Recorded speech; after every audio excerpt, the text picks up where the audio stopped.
కొంతమంది పేరెంట్స్ చెప్తారండి, మా బాబు నైట్ అవుట్ చేస్తాడండి, మళ్ళీ ఎర్లీ మార్నింగ్ లేసి చదువుతాడు, ఎప్పుడు చదువుతూనే ఉంటాడండి, బాగా కష్టపడతాడు, కానీ అనుకున్నంత మంచి రిజల్ట్ రాలేదండి అని చెప్తారు. పిల్లలకి కష్టపడినందుకు మంచి రిజల్ట్ ఎప్పుడు వస్తుంది అంటే when they have a quality of rest.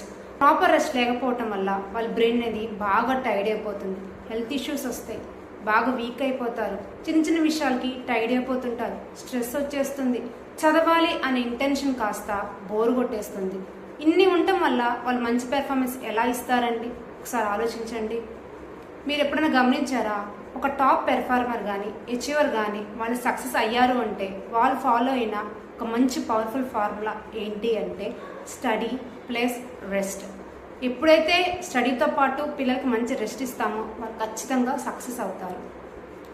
Proper rest is equal to powerful recharge. Rest ఇవ్వడం వల్ల వాళ్ళ బ్రెయిన్ అనేది బాగా రీఛార్జ్ అవుతుంది. బ్రెయిన్ ఎప్పుడైతే రీఛార్జ్ అవుతుందో వాళ్ళు చదివినవన్నీ బ్రెయిన్లో ఫీడ్ అయిపోతాయి, ఫోకస్ తోటి ఇంకా బాగా కాన్సన్ట్రేషన్ చేసి చదవగలరు. మీరు అడగచ్చు, ప్రాపర్ రెస్ట్ అంటే ఏంటండి, పడుకోవడమే కదా అని.